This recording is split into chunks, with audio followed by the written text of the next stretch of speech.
بسم اللہ الرحمن الرحیم وصلی اللہ علی النبی الامی وعلی آلہ و اصحابہ اجمعین۔ احباب کرام، اللہ تعالیٰ نے اہل ایمان کی جو صفات قرآن حکیم میں بیان فرمائیں، ان میں ایک صفت ان کی معاشرتی زندگی کے حوالے سے بیان کی، وَأَمْرُهُمْ شُورَىٰ بَيْنَهُمْ، کہ ان کا معاملہ آپس میں مشاورت کے ساتھ انجام پاتا ہے۔ معنی یہ کہ وہ زندگی کے ہر اہم معاملے میں ایک دوسرے کے ساتھ مشورہ کر کے آگے بڑھتے ہیں۔ رسول اللہ صلی اللہ علیہ وآلہ وسلم کی سیرت طیبہ، حضور علیہ السلام کا اسوہ کریمانہ اور آپ کی حیات طیبہ بھی اس حوالے سے ہمارے لیے نمونہ کامل اور آپ کی ذات میں اسوہ حسنہ کی روشنی موجود ہے۔ یہاں ہم آپ کی سیرت کے حوالے سے آپ کا سیرت کا، آپ کی حیات مبارکہ کا ایک موقع احباب کے سامنے لانا چاہیں گے، اور یہ ہے غزوہ احد کا موقع۔ جب مکہ کے مشرکوں نے مدینہ پر چڑھائی کے لیے لشکر روانہ کیا، جس کی تعداد ہزاروں میں تھی، اس میں سینکڑوں کے حساب سے گھوڑے، اور وہ پوری تفصیلات سیرت کی کتابوں میں موجود ہیں۔ تو حضور کے چچا حضرت سیدنا عباس بن عبد المطلب، جو ابھی تک مکہ میں تھے، انہوں نے فوراً ایک قاصد کو خط دے کر حضور کی خدمت میں روانہ کیا۔ بڑی رازداری کے ساتھ وہ خط سر بمہر تھا۔ آقا علیہ السلام کی خدمت میں 2 سے 3 دنوں کے اندر اس قاصد نے وہ خط جا کے پیش کیا۔ آپ نے وہ خط وصول فرمانے کے بعد حضرت ابی بن کعب کو بلایا اور انہیں فرمایا کہ یہ خط پڑھو۔ آپ نے خود کھولا، انہوں نے خط پڑھا، اور اس میں اطلاع تھی، تو آقا علیہ السلام نے انہیں تو رازداری برتنے کا حکم ارشاد فرمایا۔ اب یہاں پہ کچھ تفصیلات مزید جو آج کے ہمارے عنوان میں شامل نہیں۔ ہم عرض یہ کرنا چاہتے ہیں کہ رسول کریم علیہ السلام نے یہ اطلاع ملنے کے بعد صحابہ کا ایک مشاورتی اجلاس طلب کیا کہ ہماری جو دفاعی حکمت عملی ہے، جنگی حکمت عملی ہے، وہ کیا ہونی چاہیے۔ یہ ہمارا عنوان ہے کہ رسول اللہ صلی اللہ علیہ وسلم صرف نبی نہیں، تاجدار انبیاء ہیں، رسول نہیں، آپ ختم الرسل ہیں، امام الرسل ہیں۔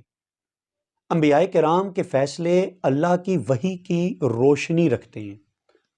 لیکن اس کے باوجود رسول اللہ صلی اللہ علیہ وسلم کا مشاورتی اجلاس بلانا، صحابہ کرام کو اہمیت دینا، ان سے مشورہ طلب کرنا، دراصل اس میں امت کے لیے تعلیم ہے کہ اہم معاملات یہ ڈکٹیٹرشپ کے ساتھ، آمریت کے ساتھ، کسی ایک فرد کی منمانیوں کے ساتھ، اس کی مرضی کے ساتھ، یہ کامیابی سے ہمکنار نہیں ہو سکتے، بلکہ جب مشاورت کے ساتھ، شورا کے نظام کے ساتھ معاملے کو آگے بڑھایا جائے تو یقیناً کامیابی اور کامرانی قدم چومتی ہے۔ اچھا، رسول کریم علیہ السلام نے جب مشاورتی اجلاس بلایا تو آپ نے گفتگو کا آغاز کرتے ہوئے اپنا ایک خواب انہیں سنایا۔ آپ نے ارشاد فرمایا کہ میں نے خواب میں دیکھا کہ کچھ گائیں ذبح کی جا رہی ہیں۔ پھر آپ نے فرمایا کہ میں نے دیکھا کہ میری تلوار کا ایک کنارہ شکستگی کا شکار ہے، یعنی ٹوٹ گیا ہے۔ اور تیسرا آپ نے اپنا مشاہدہ بیان فرمایا کہ میں نے دیکھا کہ میں نے اپنا ہاتھ ایک مضبوط زرہ کے اندر ڈالا ہے۔ اب اس خواب میں اشارات واضح موجود تھے۔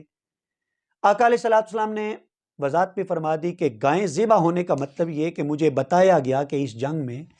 میرے کچھ صحابہ شہید کر دیے جائیں گے۔ پھر آپ نے تلوار کی شکستگی کی تعبیر یہ بتائی کہ مجھے لگتا ہے میرے اہل بیت، میرے گھر والوں میں سے، میرے قریبیوں میں سے بھی کوئی شخص جام شہادت نوش کرے گا۔ اور اس مضبوط زرہ کی تعبیر حضور علیہ السلام نے بتائی کہ یہ شہر مدینہ ہے۔ مطلب یہ کہ اشارہ تو حضور علیہ السلام نے فرما دیا کہ مدینہ مجھے محفوظ دکھایا گیا۔ اس کا مطلب یہ کہ ہمیں مدینہ کے اندر رہ کر کے اپنا دفاع کرنا ہے۔ حضور علیہ السلام نے اپنی رائے یہی ارشاد فرمائی کہ ہم نے مدینہ کے اندر رہنا ہے، اور ہم نے مدینہ شریف کے اندر رہ کر ہم نے انتظار کرنا ہے۔ ظاہر ہے وہ لوگ باہر کتنا عرصہ تک وہ محاصرہ کر سکیں گے اور محاصرہ کر کے وہ رہ پائیں گے، ان کے لیے زیادہ دیر وقت گزارنا یہاں ممکن نہیں ہوگا۔ اور اگر انہوں نے حملہ کیا تو مرد ان کا مقابلہ کریں گے اور جو خواتین ہوں گی وہ مدینہ کی چھتوں پہ، جو گھروں کی چھتیں ہیں، وہاں سے خشت باری کے ذریعے، سنگ باری کے ذریعے وہ بھی مشرکوں کے لشکر کو وہ بگانے میں اپنا کردار ادا کریں گے۔ یہ تو آقا علیہ الصلوۃ والسلام کی اپنی رائے تھی، یہ بات ذہن میں رکھیں، سربراہ مملکت کی حیثیت سے، اللہ کے نبی اور رسول کی حیثیت سے آقا علیہ السلام کمانڈ جاری فرما دیتے، حکم صادر فرما دیتے، اگر ڈیسیژن کر دیتے حضور علیہ السلام کہ ایسا ہوگا تو کسی کو مجال انکار، چوں اور چرا کی کسی کو جرت نہ ہوتی۔ لیکن یہی تو سیرت طیبہ کے نقوش جمیل ہیں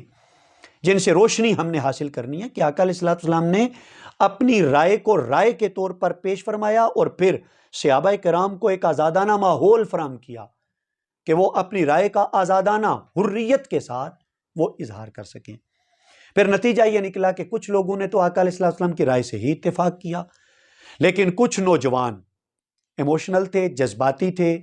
جوانی کی طاقت تھی، زور تھا، جوش تھا، خاص طور پر وہ جو بدر کے مارکے میں شریک نہیں ہو سکے تھے۔ انہوں نے کہا کہ یا رسول اللہ، ہم تو کب سے اس موقع کے انتظار میں تھے، موقع ملے اور ہم بہادری کے جوہر دکھائیں یا انہیں ماریں اور یا خود شہید ہو جائیں۔ اب جب موقع آیا تو ہم نے مدینہ بند نہیں ہونا، ہم نے شہر بند نہیں ہونا، بلکہ ہم نے کھلے میدان میں جا کر کے جنگ کرنی ہے۔ بلکہ یہ رائے دینے والوں میں حضرت حمزہ رضی اللہ تعالی عنہ بھی پیش تھے، اور آپ نے بھی بڑی جانثاری کا اظہار کرتے ہوئے رائے یہی دی کہ ہمیں باہر جانا چاہیے۔ اچھا، اب یہ سیرت طیبہ کا ایک دلچسپ باب ہے کہ چونکہ اکثریت کی رائے وہ مدینہ کے اندر رہ کے دفاع کرنے کی نہیں بلکہ میدان میں جا کر جنگ لڑنے کی تھی، تو آقا علیہ السلام نے اکثریت کی رائے کو قبول فرمایا اور اس رائے کے مطابق رسول اللہ صلی اللہ علیہ وآلہ وسلم نے فیصلہ صادر فرما دیا، اعلان کر دیا کہ ٹھیک ہے، ہم باہر میدان میں جا کر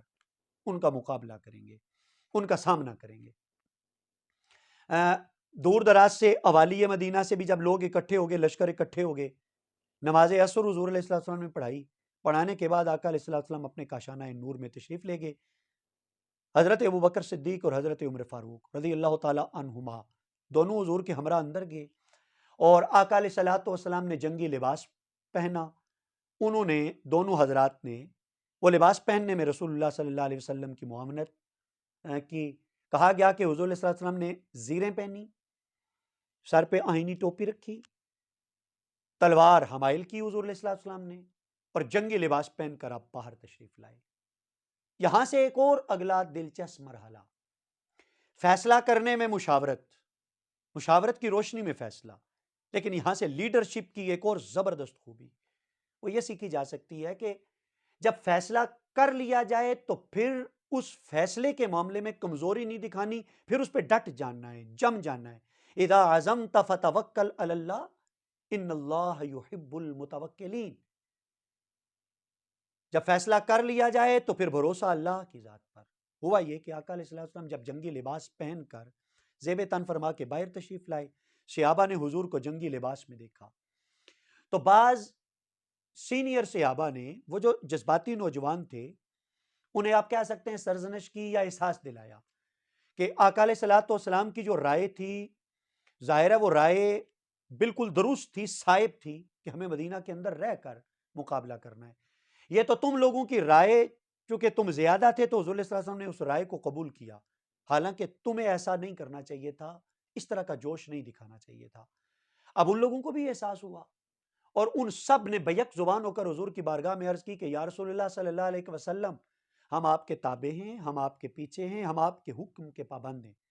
اگر آپ حکم صادر فرمائیں تو جو آپ کا فیصلہ تھا، جو آپ کی رائے تھی، وہ درست تھی، وہ بہتر تھی، وہ صائب تھی، آپ مدینہ شریف میں رہ کر کے ہی ہم دفاع کریں گے۔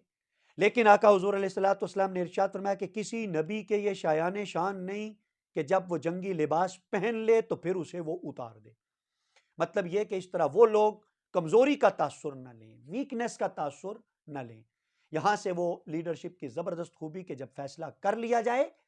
تو پھر اس فیصلے کو نبھانا، اس پر ڈٹ جانا، ثابت قدم رہنا اور مستقیم ہو جانا، یہ رسول اللہ صلی اللہ علیہ وآلہ وسلم کی سیرت طیبہ اور آپ کی حیات مبارکہ کا ایک روشن پہلو ہے۔ ہم جو بات عرض کرنا چاہتے تھے، آگے جو نتیجہ ہوا، جو جنگ کی تفصیلات ہیں غزوہ احد کی، وہ تو ساری کی ساری آپ کتب سیرت میں ملاحظہ فرما سکتے ہیں۔ ہم نے عرض یہ کرنی تھی کہ حضور علیہ السلام کی سیرت طیبہ سے ہمیں یہ بات معلوم ہوئی، کوئی آدمی جتنا مرضی دانا کیوں نہ ہو، بابصیرت کیوں نہ ہو،